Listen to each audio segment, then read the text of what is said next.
اگلا سوال یہ ہے کہ محرم الحرام میں اہل تشیع کی جانب سے ماتم، جھولے، تابوت اور اس طرح کے جو افعال کیے جاتے ہیں، کیا یہ شرعی طور پہ درست ہیں؟ کوئی شریعت سے اس کا تعلق نہیں، سب کی سب بدعات ہیں، دین کے اندر ایگزیجریشن کی گئی ہے، اور اس سے بھی آگے بڑھ چکے ہیں اب تو زنجیر زنی اور چھریاں مارنے تک بات آ چکی ہے۔ حالانکہ مفتی اعظم جو ہیں ایران کے خامنائی صاحب، ان کا فتویٰ ہے کہ یہ حرام ہے چھری مارنا اپنے آپ کو۔ لیکن آپ کو پتہ ہے انڈیا، پاکستان، بنگلہ دیش میں جو شیعہ ہیں یہ تو شیعہ ہے ہی نہیں ہے، یہ تو ذاکرین کے فالورز ہیں، کوئی علمی شغف ان کا ہے نہیں ہے۔ انہوں نے رسومات کا نام جو ہے وہ اہل بیت اور مکتب اہل بیت اپنے آپ کو کہہ رہے ہیں۔ مولانا اسحاق صاحب رحمہ اللہ تعالی، جن کی بڑی ایکسپرٹیز تھی اس فیلڈ میں، انہوں نے باقاعدہ شیعہ کی فقہ کی کتابوں سے بتایا کہ ماتم کرنا حرام ہے۔ وہ آج کے علماء کی لکھی نہیں، پرانی ہے۔ یہ بدعات ہیں جو انہوں نے داخل کی ہیں، جیسا کہ کئی بدعات اہل سنت کے ہاں بھی داخل ہو گئی۔ یکم محرم کا جلوس بھی تو بدعت ہے نا۔ اگر 10 محرم کا بدعت نکالا ہوا انہوں نے، پروگراموں کے میں خلاف نہیں ہوں، آپ کریں، سارے خلفائے راشدین کے پروگرام کریں، لیکن سڑکیں بلاک کر کے لوگوں کو تکلیف میں ڈالنا، مریض ہاسپٹل تک نہ پہنچ سکیں، بچے سکولوں تک نہ پہنچ سکیں، اور اس طریقے سے یہ معاملات کو کرنا، یہ نہیں ہونا چاہیے۔ آپ کنٹرول انوائرمنٹ کے اندر کسی گراؤنڈ میں سرمنی کریں، کسی مسجد میں کریں، کسی امام بارگاہ میں کریں، ضرور کریں، لیکن یہ جو باقی جو چیزیں، یہ جھولے اور ذوالجناح کے جلوس نکالنا اور یہ پنجے اور اس کے نیچے سے گزرنا، اور پھر آج کل تو گھوڑوں کو دفنا بھی رہے ہیں، ٹھیک ہے، تو یہ سب کی سب بدعات ہیں دین میں داخل کی ہیں، اور اس کی وجہ سے شیعہ کی ان ایکٹیویٹیز نے یعنی مکتب اہل بیت کو نقصان پہنچایا ہے۔ بجائے کہ ان کی تعلیمات کو سامنے لایا جاتا، ان لوگوں نے ان معاملات میں ڈالنا شروع کر دیا۔ ماتم بھی بالکل حرام ہے۔ میں نے یوٹیوب پہ میرا کلپ آلموسٹ 20 لاکھ کے قریب لوگ دیکھ چکے ہیں، ماتم کے حق میں شیعہ کے 3 دلائل، میں نے اس کا جواب دیا ہے، اور اس میں جو ایک ٹاپ آف دا لسٹ یہ پیش کرتے ہیں، میں حصول برکت کے لیے عرض کر دیتا ہوں۔ بلکہ میں اگلے دن ایک شیعہ عالم کو دیکھ رہا تھا، تو وہ دنیا ٹی وی پہ ایک پروگرام تھا، اس پہ بیٹھ کے وہ کہہ رہے تھے کہ جی پہلا ماتم تو سیدہ عائشہ نے کیا ہے، ٹھیک ہے، نہیں نام میں نہیں لیتا، آپ سب کو پتا ہے، کیونکہ نام والی پالیسی اب نہیں ہے۔ تو اب اس بیچارے کا بھی قصور نہیں ہے، اس نے اپنے بابوں سے ہی سنا ہوا ہے، اس نے مسند احمد خود کھول کے بھی نہیں کبھی دیکھی ہوگی، سنی انہوں نے نہیں کھولی بھی، تو اس بیچارے نے کہاں سے کھولنی ہے، جن کی اپنی کتاب ہے۔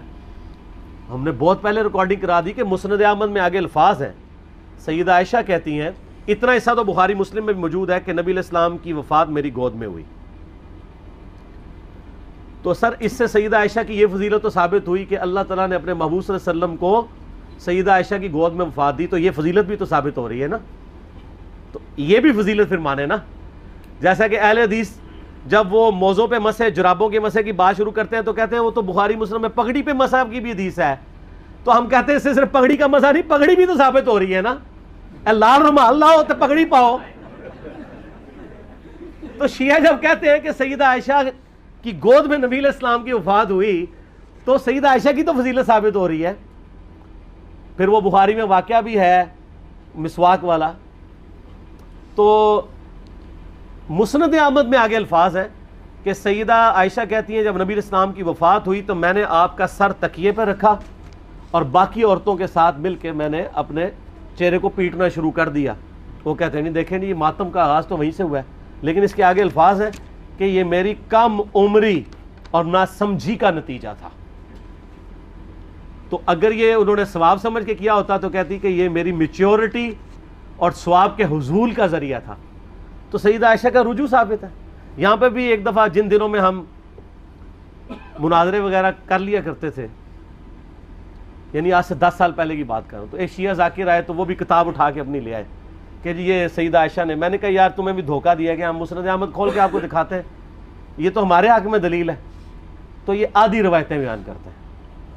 تو سیدہ عائشہ کا کوئی ماتم ثابت نہیں۔ دوسری دلیل یہ وہ قرآن پاک سے لیتے ہیں کہ جب فرشتوں نے آگے بشارت دی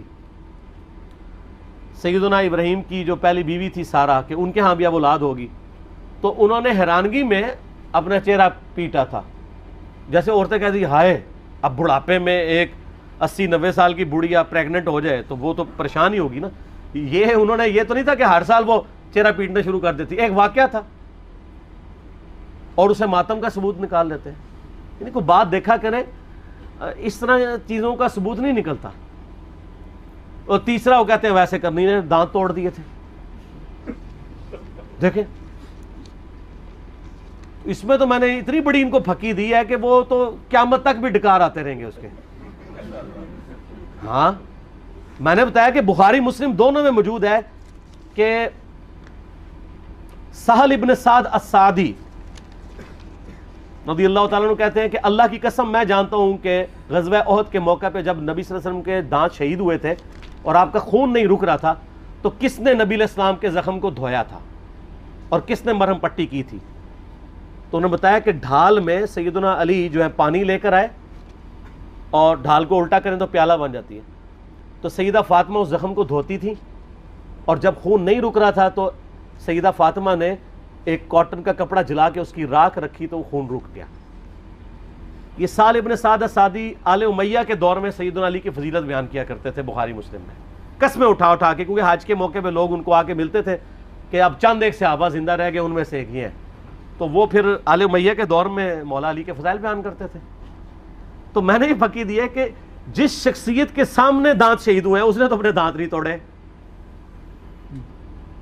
زیادہ افیکٹ تو اس بندے پہ ہو جس نے اپنی آنکھوں کے سامنے مرہم پٹی کی, یعنی سیدنا علی اور سیدہ فاطمہ, انہوں نے دانت توڑے ہیں دونوں نے. کیا تو کیا اویسے کرنی کو آپ ان سے بڑا عاشق رسول کہیں گے؟ تو اپنے ایمان کی فکر کریں. یہ تو ویسے کرنی اس تصور سے خود بھی کانپ اٹھیں گے. المستدرک الحاکم میں موجود ہے کہ سیدنا ویسے کرنی رحمہ اللہ تعالی جنگ صفین کے موقع پر مولا علی کے پاس آئے, ان کے ہاتھوں پہ بیعت کی اور معاویہ بن ابی سفیان کے خلاف لڑتے ہوئے شہید ہوئے ہیں مولا علی کی طرف سے.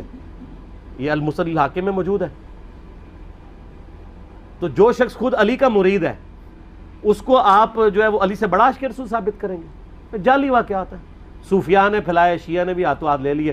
اس سے بڑی بات بھی کہنا شروع کر دیا کہ جناب کیلا ویسے کرنے کے لیے نازل ہوا ہے. اور ظالموں, وہ کیلے کا ذکر قرآن میں موجود ہے. کیلا پہلے دا ہے, اللہ دے بندے ہو ابھی گپے مشہور کی ہوئی ہیں. اور لوگ آج کل وہ کہتے ہیں دانتوں میں درد ہو تو آپ ویسے کرنی کہ 2 نفل پڑھ لیں, یہ کر لیں. سر دانتوں میں درد ہو تو کسی ڈینٹسٹ کے پاس جائیں. ہو سکتا ہے اندر سے کوئی ہاڑ کھائی گئی ہو, آپ کی کوئی کیڑا لگ گیا ہو, کوئی صفائی کروائیں, کوئی اس کی آپ روٹ کنال کرنی ہو سکتا ہے اس کی کیپنگ ہو. ٹھیک ہے, تو یہ اس طرح کی کہانی ہے نہ کرایا کریں. ہاں مسواک بھی کریں, وہ تو کرنی چاہیے جی, اس کی تو تاکید ہے. ٹوتھ برش بھی کرنا چاہیے. ٹھیک ہو گیا, صحیح ہے جی.